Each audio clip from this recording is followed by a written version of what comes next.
Hello viewers, welcome to our YouTube channel. Today's topic is statistics. Here we are going to discuss some fundamental concepts of statistics. This is part 1.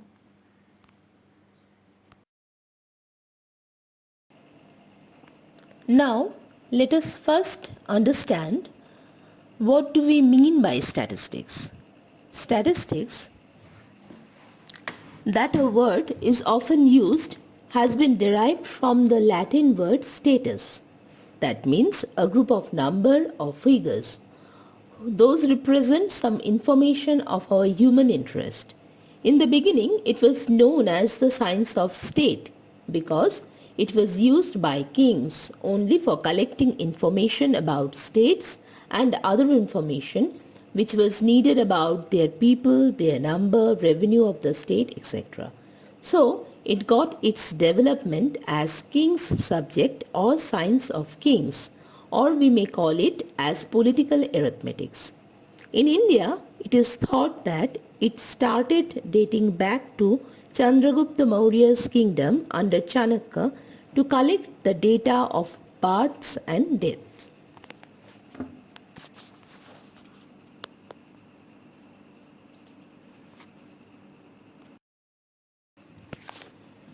Now, what is statistics? So, it is a branch of applied mathematics. That means it is the application of mathematics which involves collection, description and analysis of that data that is collected and draw conclusions from that quantitative data. So it is a branch of applied mathematics that involves the collection, description, analysis and inference of conclusions from quantitative data. The term statistics has been defined in two senses, singular and plural. While we discuss in singular sense, it means collection, presentation, analysis, presentation through tabular form, comparison and interpretation of raw data. And in plural sense, it means a systematic collection of numerical figures or a set of numerical figures called data. Distinction between two types of definition. In plural sense, it is plural, and in singular sense, it is singular. Plural sense refers to a series of data, whereas singular sense refers to statistical methods. In singular sense, it is always of scientific nature, and in plural sense, it may be primary or secondary in nature. In singular sense, it is in the form of tools applied to process the raw materials, and in plural sense, it is in the form of raw material.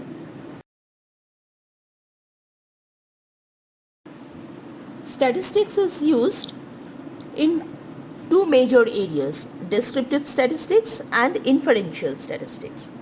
In descriptive statistics, we describe the properties or qualities of sample and population data. Now, what does population mean in statistics? Population means a selection of individuals grouped together by a common feature. In case of inferential statistics, we uses those properties to test hypotheses and draw conclusions.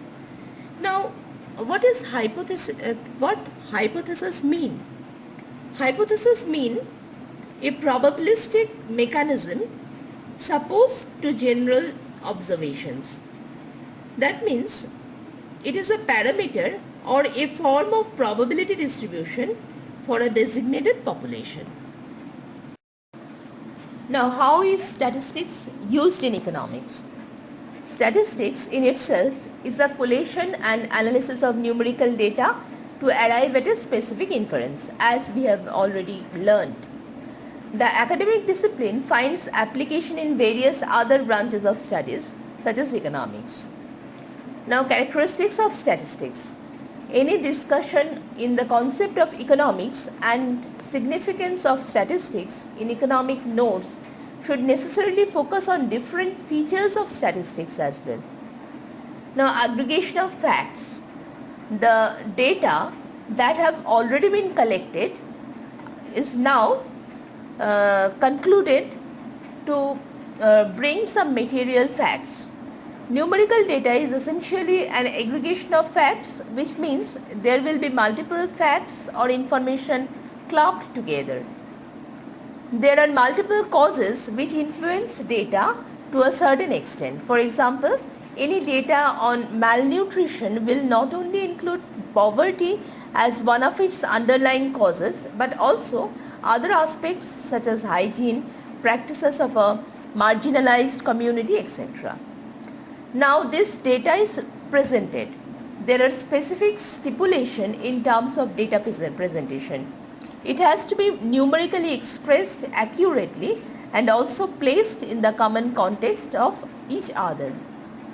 Now the collection of data should be of predetermined nature, and the collection technique has to adhere to any given systematic procedure. Now, functions of statistics. It simplifies a complex data and helps us to study the trends and relationship of different phenomena and compare them.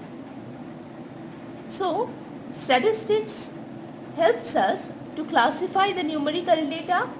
It measures the uncertainty by testing hypotheses and formulate policies and takes conclusion. Limitations of statistics and its characteristics. Number 1, statistics studies a group and not an individual. Number 2, statistics cannot be applied to study the qualitative phenomena. Number 3, statistical decisions are true on an average only. For better results, a large number of observations are required. Number 4, statistical data are not mathematically accurate. There must be arithmetical error. Statistical data must be analyzed by statistical experts, otherwise the results may be misleading. Number 6, the laws of statistics are not exactly the laws of science. The first law states a moderately large number of items chosen at random from a large group are almost sure on the average to possess the characteristics of a large group. And the second law states, other things being equal, as the sample size increases, the result tends to be more reliable and accurate. Number 7, statistics collected for a given purpose must be used for that purpose only. And number 8, statistical relations do not always establish the cause and effect relationship between the phenomena. So, a statistical inquiry has 5 phases. Primarily, it is a collection of data. Then, we classify the data in a tabular form. Thereafter, we analyze that data and we interpret the data and come to a conclusion. Collection of data. Data means information. Data collected expressly for a specific purpose are called primary data.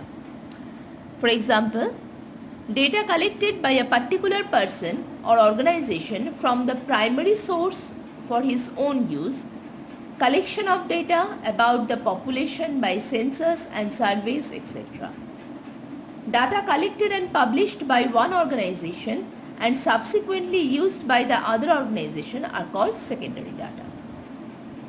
The various sources of collection for secondary data are newspaper, periodicals, publications of trade associations, research papers published by the university and departments, UGC or research bureaus, official publications of central, state and other local and foreign governments, etc.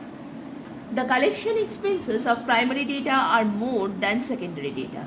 Secondary data should be used with care. The various methods of collection of primary data are direct personal investigation, indirect oral investigation, data from local agents and correspondents, mailed questionnaires to be filed by enumerators, results of experiments, etc. Data collected in this manner are called raw data. These are generally voluminous and have to be arranged properly before. Now, what is the difference between the primary and secondary data? Primary data are those that are collected for the first time, and secondary data refers to those data that have already been collected by some other person. Hence, primary data is more original than the secondary one. Difference in respect of nature of data. Primary data are in the form of raw materials and secondary data are in the form of finished goods. Reliability and suitability. These are more reliable and suitable for inquiry before these are collected for a particular purpose, whereas secondary data are less reliable and less suitable as someone else has collected the data which may not perfectly match our purpose. Time and money. Collecting primary data is quite expensive both in terms of time and money, whereas secondary data requires less time and money as because it uses others' collected data. Precaution and editing. In case of primary data, no particular precaution or editing is required while using the primary data as these were collected with a definite purpose. In case of secondary data, both precaution and editing are essential as secondary data were collected by someone else for his own purpose. Classification of data. The raw data collected in real situations are arranged haphazardly, do not give a clear picture. Thus, to locate similarities and reduce mental strain, we resort to classification. Classification sorts the data by dropping out unnecessary details. It facilitates comparison between different sets of data, clearly showing the different points of agreement and disagreement. It enables us to study the relationship between several characteristics and make further statistical treatment like tabulation. During population census, people in the country are classified according to sex, marital status, place of residence, age group, profession, residence in states. Primary rules of classification. In quantitative classification, we classify data by assigning arbitrary limits called class limits. The group between the two class limits is termed as class or class interval. The primary rules of classification are given below. There should not be any ambiguity in the definition of classes. It will eliminate all doubts while including a particular item in a class. All the classes should be preferably have equal width or length. Only in some special cases we use classes of unequal width. The classes limits should be selected in such a way that no value of the item in the raw data coincides with the value of the limit. The number of classes should preferably be between 10 to 20. That is, neither too large nor too small. The classes should be exhaustive. That is, each value of raw data should be included in them. The classes should be mutually exclusive and not overlapping. Each item of the raw data should feed only to one class. The classification must be suitable for the object of inquiry. The classification should be flexible and items included in each class must be homogeneous. Width of class interval is determined by first fixing the number of class intervals and then dividing the total range by that number. Modes of classification. There are 4 types of classification. It is qualitative, quantitative, temporal and spatial. Qualitative classification. It is done according to attributes of non-measurable characteristics like social status, sex, nationality, occupation, etc. For example, the population of the whole country can be classified into 4 categories as married, unmarried, widowed and divorced. When only one attribute, for example sex, is used for classification, it is called simple classification. But when more than one attributes, for example deafness, sex and religion are used for classification, it is called manifold classification. Now quantitative classification. It is done according to numerical size like weights in kg or heights in centimeter. Here we classify the data by assigning arbitrary limits known as class limits. The quantitative phenomena under study is called a variable. For example, the population of the whole country may be classified according to different variables like age, income, wage, price, etc. Hence, the classification is often called classification by variables. Now variable. A variable in statistics means any measurable characteristic or quantity which can assume a range of numerical values within certain limits. For example, income, height, age, weight, wage, price, etc. A variable can be classified as either discrete or continuous. What is discrete variable? A variable which can take up only exact values and not any fractional values. Discrete variable: number of workmen in a factory, number of members in a family, students in a class, number of births in a certain year, number of telephone calls in a month, etc. Continuous variable. A continuous variable is a variable which can take up any numerical value within certain range is called a continuous variable. Height, weight, rainfall, time, temperature, etc. Age of students in a school is a continuous variable as it can be measured to the nearest fraction of time. For example, years, months, days, etc. Now temporal classification. It is done according to time. For example, index numbers arranged over a period of time, population of a country for several decades, exports and imports of India for different 5-year plans, etc. And spatial classification means it is done with respect to space or places. For example, production of cereals in quintals in various states, population of a country according to states, etc. Thank you for watching, viewers. If our channel is helpful, please give it a like, share and subscribe.